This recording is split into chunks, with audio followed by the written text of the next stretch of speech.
Let us acknowledge the presence of Attorney Benhur C. Abalos Jr., Secretary of the Department of the Interior and Local Government, and Police General Romel Francisco Marbil, the Chief of the Philippine National Police, and Police Brigadier General Nicolas Torre III, the Regional Director of PRO 11.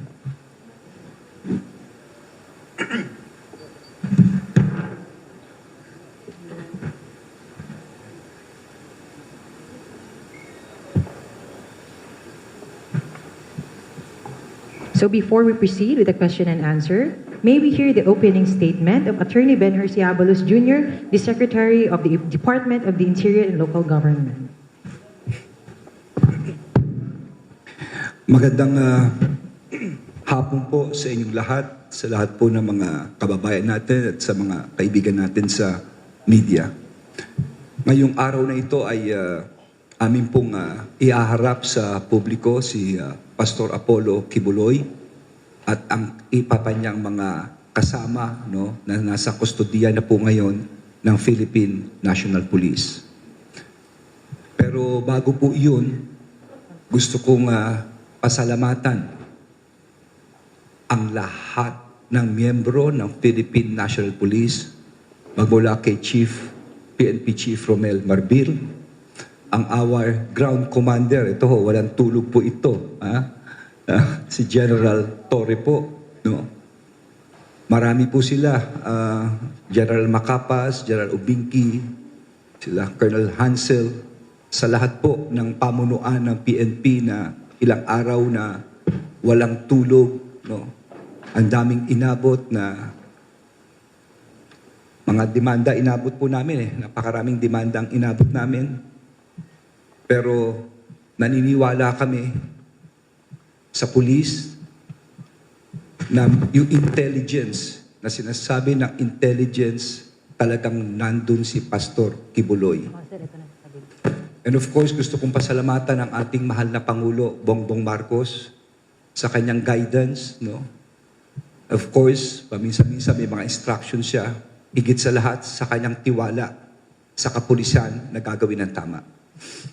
Mabigat po itong pinagdaanan dahil ilang linggo, yung grupo po nila ng PNP hindi umalis doon. Katakot-takot na demanda. Yung iba nasaktan na po at may pressure na umalis kami. Pero tama ang naging desisyon ng pulis. Hindi po kami umalis, hindi umalis ang PNP despite everything. Mamaya ipapakita ang larawan kung kaano kadami ang pulis doon. Ang big break ay noong Biyernes na kung saan ay may mga testigong lumabas at nagsabi tungkol sa mga bagay-bagay na kung saan si Pastor. At nung Sabado pa lang, papakikita nyo sa larawan mamaya kung kaano kadaming pulis ang hinanda ni General Torre for the assault doong sa lugar na yun, base rito sa intelligence report. At pagkatapos nito, ayan, ganyang kadaming tao na, Sabado pa lang. Kumbaga sa pinaghahandaan mo na lahat, final assault na yan, dahil na-pinpoint na kung nasaan na talaga siya.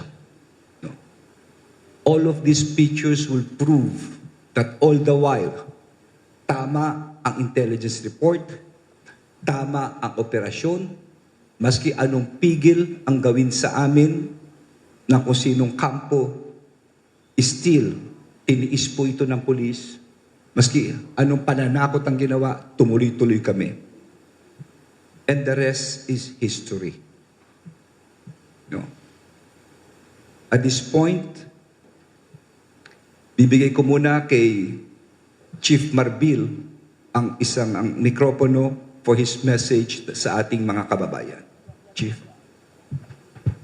Magandang umaga po, no? And magandang hapon pala, no? And sabi po yung guidance ng SLG natin, coming from the President, and no one is above the law. So ito po yung pinapakita natin na kahit na gano'ng hirap yung pressure, then tuloy-tuloy po kami. And we're so happy po na marami po tumulong sa amin. And sabi ko nga kay General Torre, pagkatapos nito, we need to file cases. Baka meron pa kami mga sagip na mga tao na naniiwan doon.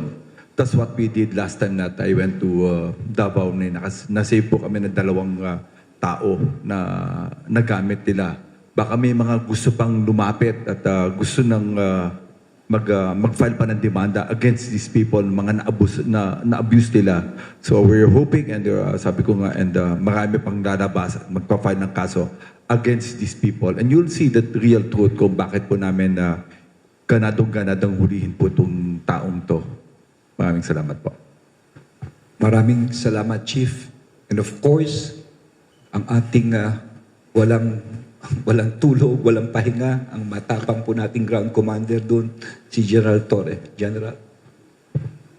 Sir, as for on my part, I would like to express gratitude, sir, sa leadership ng PNP, the DILG, and of course, the President for the trust given to us, and most especially the support. And at this juncture, sir, gusto ko ring i-acknowledge ang mga kasama ko, ang mga sub-ground commanders ko, na nandiyan ngayon sa harap natin at nasa palipaligid lang, still faceless and nameless people na nagtrabaho para ma-achieve natin ang mission na ito, sir. Maraming salamat, sir.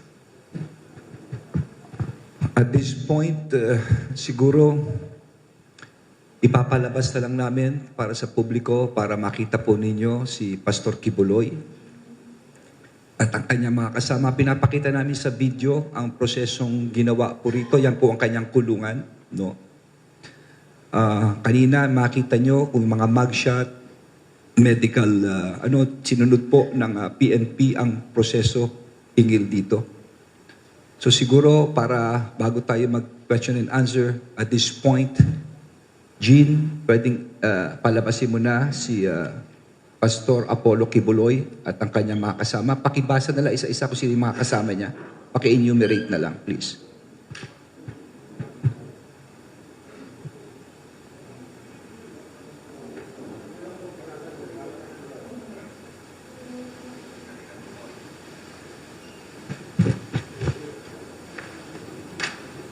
Pastor Apollo C. Kibuloy, Jacqueline Roy, Crescente Canada alias Enteng,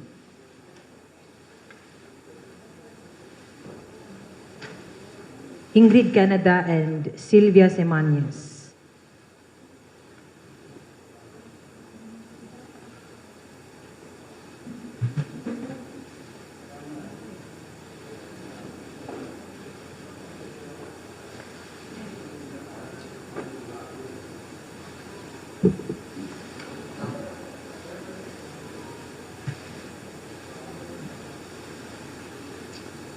Okay? Okay na po.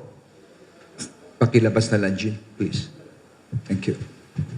Thank you very much.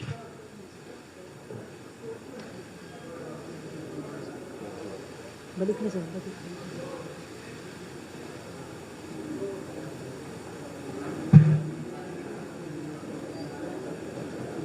Now we will proceed with the question and answer. Each of you will be given 1 question and 1 follow-up question. We will start with Mr. Mar Gabriel of Net25, to be followed by Ms. Leia Ilagan of UNTV.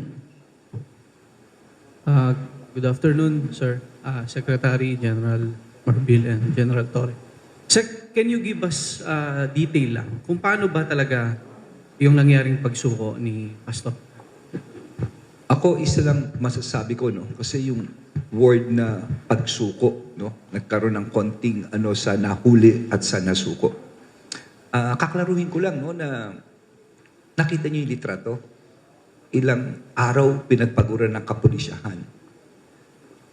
At to commend General Torre and his group and General Marbil, nasa kote na huli na no? I mean, for me, it makes no difference kung sumuko ka man, no? Kasi yun na yun practically napaligiran ka na Siguro kung nasa ibang lugar ka, kung nasa Mindanao ka, kung nasa Visayas ka, nasa Luzon ka, yun, pwede pa sabihin mong sumuko.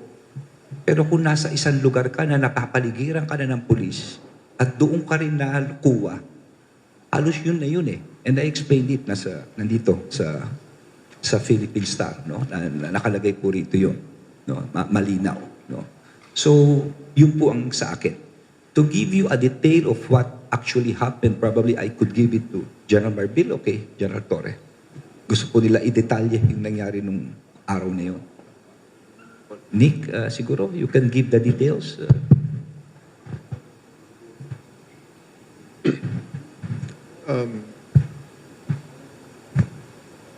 As the Secretary have said, yung pagsuko,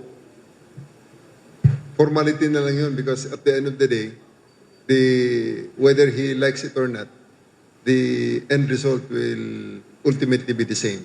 So maybe he just chose the path na feeling niya ay mas magaan para sa kanya. And on our part naman, mas gusto naman natin na wala nang masaktan pang additional. So our 1 p.m. assault deadline ay in-extend ko ng konti. In-extend namin ni General Marbil ng konti para pagbigyan ang mga request nila na sila ay lalabas na lang ng kusa. Kaya nakita naman namin na lalabas nga naman, mga kondisyon nila ay tinignan naman namin na doable. So pinagbigyan na lang para to save blood, tears, and sweat. Further blood, tears, and sweat dahil napakarami na for the past 2 weeks na talagang ang hirap na ating mga kapulisan. So, ang ending na lang namin is, sige, gusto nyo sumakay sa aeroplano, pasasakay namin kayo sa isang government plane papuntang Manila. So, that's what happened. Because kung hindi nila ginawa yun, ganun din. Sasakay din sila, baka not in that manner na sasakay sa plane. But they really have no options whatsoever. Nung time na ibinigay na ng gobyerno, binigyan na kami ng go signal ni General Marbil at ni SILG na tapusin na ang standoff because I see it as a standoff. Kasi alam na namin kung nasan siya eh. Alam na rin na nandiyan kami. So naglulukuhan na lang tayo dyan sa mga searchers na yan. Pinagbibigyan namin until nang makita nyo sa Senate hearing, mapresent na sa publiko para hindi na magbago ang narrative if ever na may mangyari. So na-realize nila siguro na since the public already knows what is the real narrative inside, na ang mga pulis para makapasok dun sa kanyang hideout ay kinakapkapan pa. And with the Senate investigating panel mismo ang nagsabi na this is what we should do. Yun ang ginawa namin. So na-realize sila, big blunder. Talagang, kung ako lang don't take it against me, but it's really, for my part, talagang inihulog na siya ng ating, on my part, talagang mahal kami ng Panginoon. Kaming mga pulis ay mahal ng Diyos. Hindi na nagkaroon ng ganung kaguluhan pa na mag-endanger pa sa maraming mga tao. Na-resolve ito on our favor. Yun lang. So, bottom line, he has no other options but that there's no other outcome but he will fall into the government hands. Pinagbigyan na lang namin na ito, wala nang additional na blood, tears, and sweat. Thank you. Sir? I'll just add no, kay Nick Torre, no, and I think that's how it works. No? Alam mo, ganito po yung nangyari na yan. Eh. Ang nangyari po, maraming times na kami, it's a deception game kasi 80% when we started yung yung intelligence na paano papasukin, paano gagawin, that's on August 24. Alam na namin nandun. Meron kami ang laki ng possibilities about 80 to 90% because yung intelligence mo andito, we were monitoring. Then when we entered ang August 24, of course, nandito yan, yung unang lugar na dapat puntahan, wala. So, ang rami. So, tuloy-tuloy pa rin, but we can see na niloko kami. Ang nangyayari doon sa loob, hindi kami pinapayagan. Hindi kami pwedeng pumasok sa mga ibang lugar. Then we have to, kung malapit na kami doon sa lugar, tatawag na naman yung attorney niya na sasabihin, sige, mag-surrender, may surrender filler. Up to the time talaga, paulit-ulit yan. And Tas they file a case, then of course, nahanahabol kasi namin yan. Dapat, why August 24? Because we know, on September 1, that's a 1 week, that's a KOJC celebration. And yun ang pinakamagiging problema namin. Once pumasok ang tao dyan, and we are 80% sure na nandun yung tao, baka hindi natin makita, maitakas sa ula. Talagang tatakas talaga nila. That's the problem na nagkaka-problema kami. Itatakas talaga lang. Kaya, you know what happened in September 1? I will not go into details. Alam niyo ba bakit? May pumasok doon, may kanon. And sabi ko kay Nick, i-monitor mo yan. Baka malusotan tayo dyan. So, paulit-ulit yun. Then, up to the time na we got a breakthrough, na hindi na namin that was Friday, na we are so sure na nandito sa lugar na yon. Alam na namin eh. Sabi ni Nick Seca, we will put a pressure and then give them 24 hours. And tama si Nick, we will assault ang That's the last term na pinaalam ni General Torre sa akin, sir, permission to assault yung building na. Sabi ko, sige, let us make sure kasi marami buhay ang mamamatay dito. And sabi nga during the Senate hearing, sabi po ng one of the senators na paano yung mga bata ni Pastor Kibuloy may mga barel. And since sinabi mo yan, alam na namin, dinagdagan mo na nandun talaga. And lalo kami na-convince na nandun talaga siya. Kasi hindi ka makakalabas doon eh. How we lock door, yung place na yun, hindi ka makakalabas. Sarami namin security. We put 2 directorates there to make sure na talagang gwardyado. I as General Alinsangan, na ang trabaho mo lang is really to make sure na yung KOJC nakalock in. Walang papasok, walang lalabas na hindi namin alam.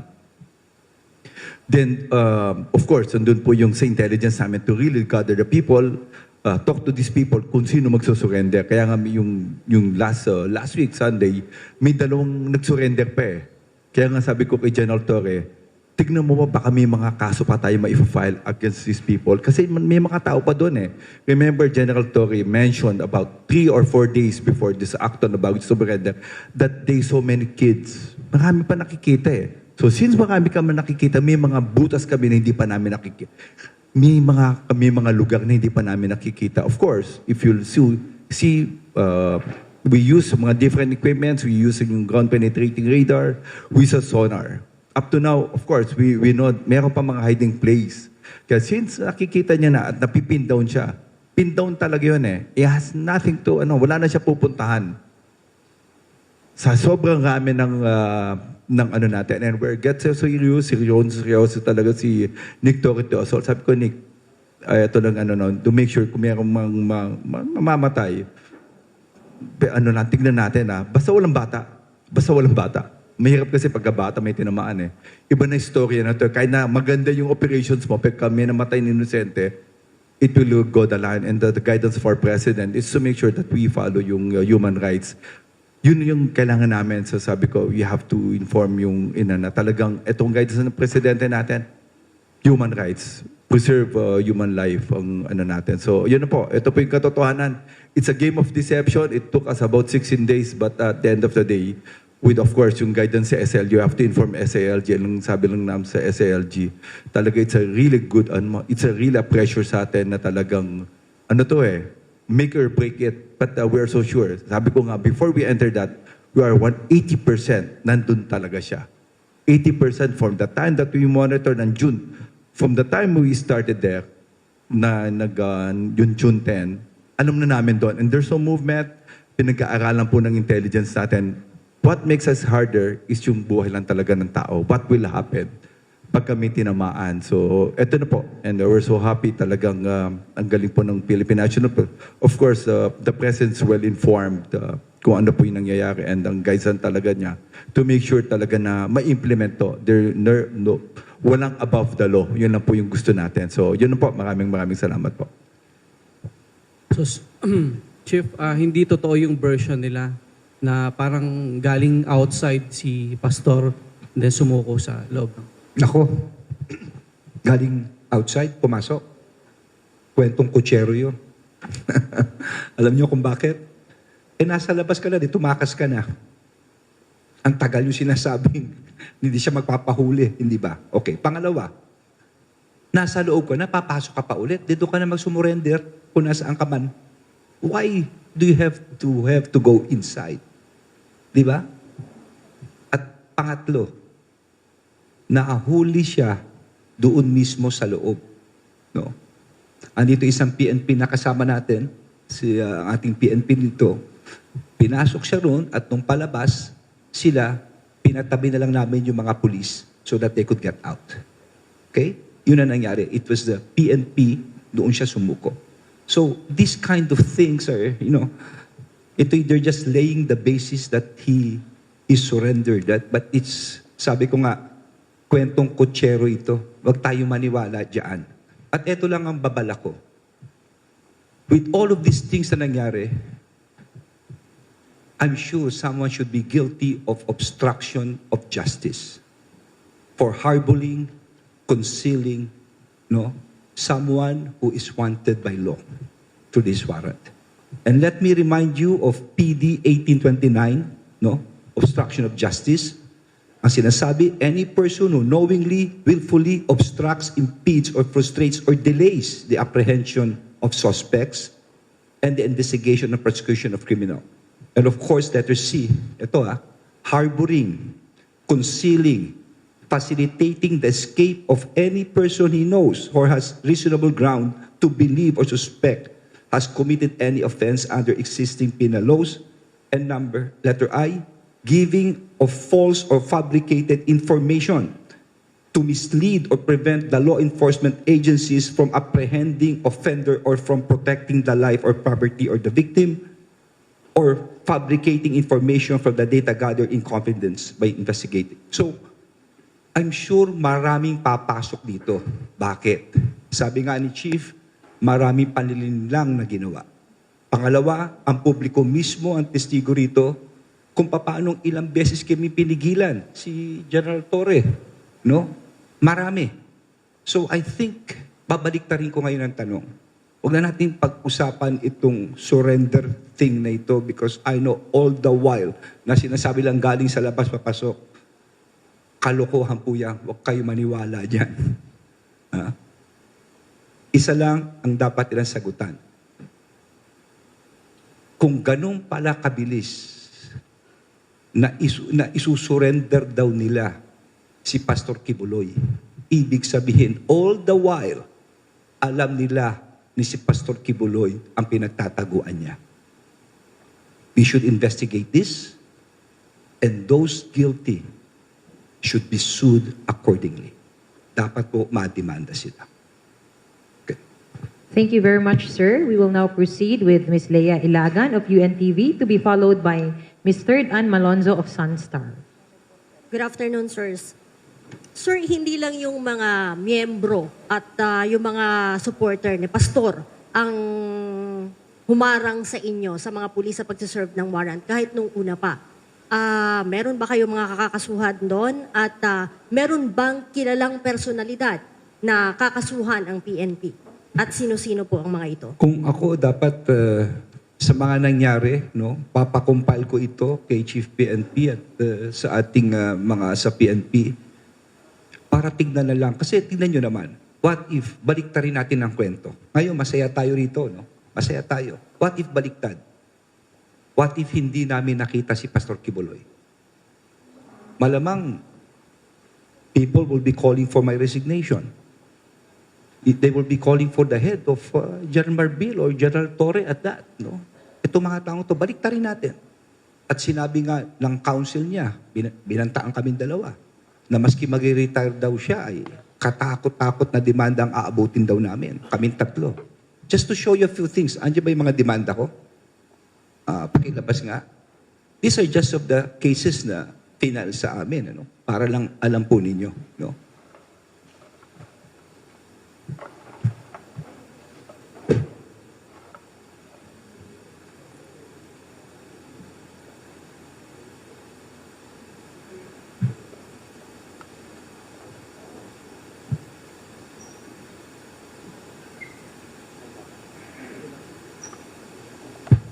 Okay.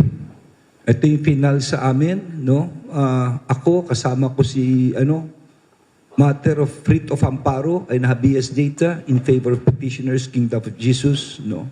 Unang kaso po 'yan against Benjamin Abalos as DILG, ibig sabihin na et al. And others, General Marbil, General Torre. Marami po kami mga defendant dyan. Final po ito sa Davao. Pangalawa, next. Okay, Sonia Advincula against Benjamin Abalos Jr., Romel Marbil, Martinez, Oliver Lee, etc. No? Violations of domicile, interruption of religious worship, offending religious feeling, grave threats, no? Napakadami po nito. Nakaandyan rin. Next. Rodrigo Roa Duterte versus Secretary Abalos, Marbil, Martinez, etc. Office of the Prosecutor City of Davao for malicious mischief. First count. Next. Rodrigo versus Abalos Jr., Marbil, etc. Second count. Next. Okay. Hindi pa ito. Yung threat na ang dami talaga. So, i-reverse natin. What if baliktad na nangyari? Di ba? So, ako naman, since tapos na po ito, okay na, let's just move on. May proseso tayong ganon. But sa akin lang, let's learn from the lessons of the past. Sana wag naman maulit and let it also serve as a lesson to everyone na hindi kayo pwedeng mag-obstruct ng hustisya.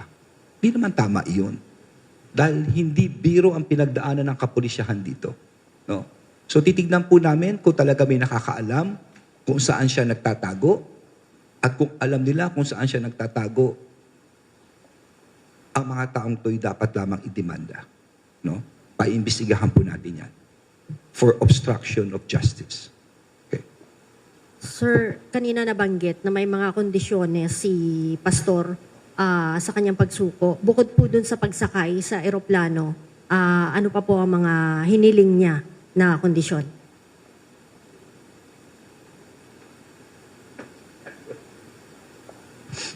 Natatawa ako. Pero wala akong alam, ha. Pabayaan mo na si Chief magsabi. Ano sabing kondisyon? Dalawa yung condition niya. Number one, ayaw daw niya makita si Nick Torre. Yun lang naman gusto niya. Ayaw niya, that's a saving face kasi. That's what happened. That's really true. O narinig niyo, ha? Ang kondisyon daw, ayaw daw niya makita ang mukha ni General Nick Torre. Isa daw yun sa kondisyon. Sir, na-return na po ba yung warrant sa court? At saka, meron na po bang commitment order kung saan siya ikukulong? Yung 5, kung saan ikukulong? So after this, dadalhin namin sa court kasi tinapos lang namin yung medical. Then ipapakita po namin sa court para yung mga accused po.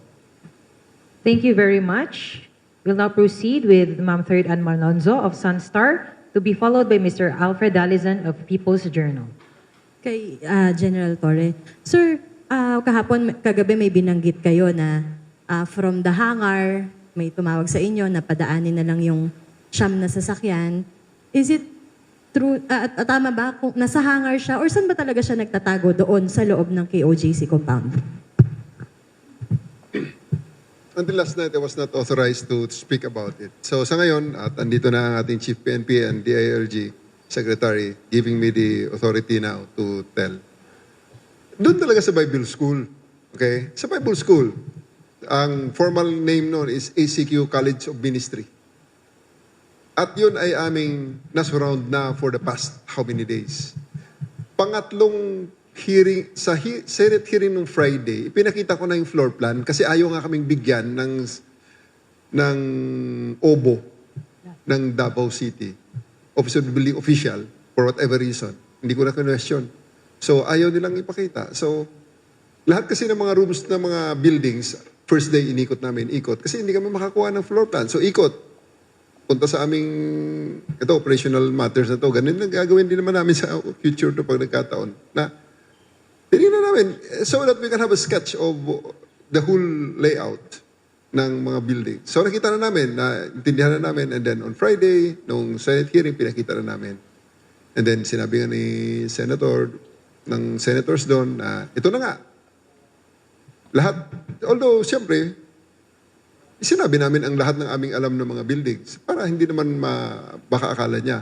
Pero, to some extent, nalalaman nila, nararamdaman nila. So, Saturday morning, after ng Senate hearing, major build-up, alam na nila na sukul na sila doon sa College of Ministry. So, pinaligiran namin at siniguro namin kung makalabas. Dapat ang assault is 1 o'clock nung Saturday. But dinifer namin in deference to the bar. May klase kasi may bar ops kasi ang JMC. Sige sir, pagbigyan kita, sabi ko sa abogado. Next morning, sabi ko, nakita na nila, nagtatanong, bakit ang daming polis? O, ito na. Meron kaming naka-recording, narinig nila yon. Mga taga-KOGC, hahanapin na namin si Pastor Kibuloy our way. Because for 2 weeks, it's always your way. So, sabi sa amin dito sa Senate hearing, lahat ng papasok ay hindi dapat na walang armas. So, armado, SWAT, SAF ang ilalagay namin. So, I placed all the 500 SAF on that building and 500 RMFB SWAT in the JMC. Simultaneous. So, nakita nila yung build-up na yun eh. So, alas 10, nakarinig na kami ng feelers. So, tumawag ang national headquarters dahil high level ang nagiging feelers, ang negotiations. So, sige sir, i-hold ko hanggang alauna. Ang alauna ko na assault is hold natin hanggang alas 3. So, yun. Other sets of things transpired sa negotiations na until na makarating na nga ang eroplano, pinasakay namin sa eroplano, pinalipad papuntang Manila. Natapos ang in the middle of all those things, talagang may duda rin kami na baka kami ay being taken for a ride. Dahil una, yung mga other circumstances na parang hindi ma-confirm. Like, schedule ng aeroplano, nasa ng aeroplano, mga ganon. Every time, makikita nyo sa mga videos, sa mga feeds ng mga independent media, kasi nagpapasok na ng independent media for the first time ang KOJC. Dahil alam nila na hindi na kaya ng SMNI ang kanilang propaganda at ito ay totohanan na magkakasakitan pag nagkataon. So, pumasok ang makikita nyo na alas 3, 2:45 actually, tumayo na lahat, ready for assault. So, nakarinig naman akong tawag, sandali lang, pakihintay lang. At tinatapos na lang. Walang aeroplano, wala akong nakikitang aeroplano rito. In 30 minutes, pag wala kang aeroplano maipakita sa akin or kahit na flight directive or whatever ng kung anumang plane, tutuloy ang assault ng alas 3:15. Pagbibigyan ko yung alas 3:15, another 15 minutes. So, na-receive ko yung confirmation ng aeroplano. Ngayon, dapat alas 6 darating. So, pinaredy ko 5:30. O sige, 5:30. Ready. Tayo na naman ng mga tao, nakikita nyo yun eh. Nakikita ng mga local reporters yun. Ito naman, ready na naman ang mga police. Ready for assault. 15 minutes before, ready for assault.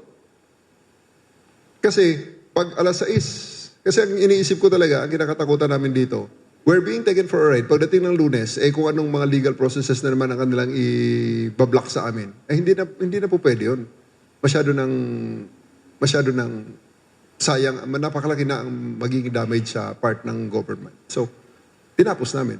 So, nang nagland ang aeroplano, nag-transition na kami sa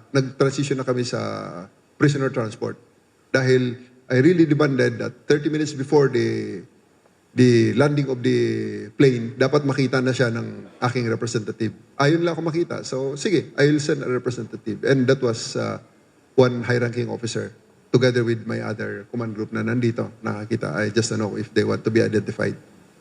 So, nang makita na, medyo kalmante na kami.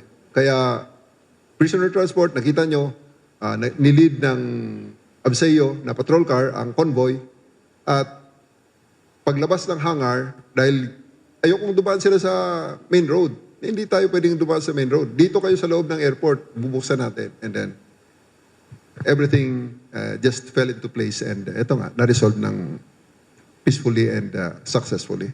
Thank you. Thank you very much, ma'am. And our apologies, but we will be entertaining last question from Mr. Alfred Dalizon of People's Journal. Good afternoon, sir. Sir, question lang po.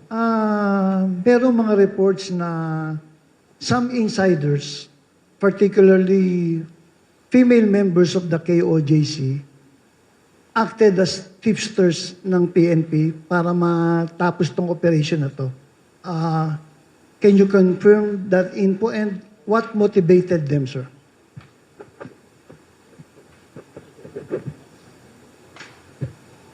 Ay, yung tipster, marami naman po kami sa intelligence, we don't want to mention. Tuloy-tuloy po yung intelligence namin eh. Yung tipster naman talaga, lahat magbibigay eh. May tama o may mali. Kaya nga naghahanap kami talaga eh. But of course, someone yung Friday talaga, yung nakuha po ng mga tao natin, talagang ano na eh, tama yung sabi nyo, maybe na-disgruntled na sa belief niya kay Pastor Kibuloy. So, he wants to tell na yung kung asan yung lugar. But sabi nga ni General Torre, alam naman namin yung lugar. Hindi lang kami kumbaga hindi kami 100%. Kasi dito kasi, ang gusto namin, when you make an assault, 100%, it will cause life or distraction, no? O kung hindi mo makuha yan at malaking problema, talagang blunder sa PNP yan. Kung may nakatulong man sa amin, that's really true. That's on Friday, may nag-tip. At least na-reinforce po yung belief namin na nandun talaga yung tao. And everyday po kasi sabi ko nga kay General Torre, we map out lahat ng pinupuntahan namin, lahat ng inaano namin. Yung lahat na papasok, lahat ng lalabas, we check all the CCTVs everyday. Umaga, hapon, baka matakasan kami. Kasi kami pumapasok eh. May event kasi sila doon. Remember, may pumasok pa doon na merong inquiry. That's really a big problem sa PNP. And I think tama po yung sinasabi ng natin, we really, walang makakalabas at walang makakapasok na hindi namin alam. Yun ang natin, ng consideration namin. And sabi ko nga, yung pinasok namin, we are 80% or more na nandun talaga si Pastor Kibuloy. So, kung meron yan, we need to disprove it. Kaya hindi po kami lumalabas. Sabi po ni General Torres, sabi niya, hindi kami aalis yan kung hindi namin nakikita. Tunay po yun. Yun po yung talagang nangyari. Thank you very much, sir. And may we request our SILG, sir, for his final message. At this point, Nick, tayo tayo. Tayo tayo. Can I call on General Ubinki? Makapas, please, join us. Marantan, please. Okay, Marantan. Halika, Ubinki, halika. At saka yung ating mga ibang kasama sa Davao, please. Halika dito. Halika. Hansel, sa kabila. Halika kayo. Halika kayo. Kasi dito patay, halika. Halika dito ka, Nick. Okay. Ladies and gentlemen, sa ating mga kababayan, sa pamumuno po ng ating Chief PNP, si General Marbil, sa Ground Commander, si Nick Torre, of course, Davao City, si Hansel, of course, si General Obinki, anderito rin po, si Malimban, si Lito Patay, Bartolome and Sugunon. Sino pa? Halika kayo. Halika. Eric Bermudez, si Balo, halika, join us. I've been through several Chief PNP at sa aking libro, in my stint as a Secretary of the Interior, the best PNP that we've had is Chief Romel Marbil, General. At etong taong to, isa sa pinakamatapang na nakita ko sa buong buhay ko, hindi sumusuko ito, dire-diretso po ito, may royal blood yata itong si Nick Torre. My dear friends, this is the PNP at your finest, sabi nga ng ating Pangulo. At pinagmamalaki po ang Philippine National Police na handa magsilbi sa publiko. Sabi nga ni Chief, no one is above the law. andyan ang Philippine National Police para pagsilbihan kayo. Mabuhay ang PNP. Once again, thank you very much, Attorney C. Abalos Jr., the Secretary of the Department of the Interior and Local Government. And ladies and gentlemen, that concludes our press briefing with our Secretary, Attorney Benhur C. Abalos Jr., our Chief PNP Police General Romel Francisco Marbil, and our Regional Director of PRO 11, Police Brigadier General Nicolas Torre III. Once again, good afternoon and may God bless us all.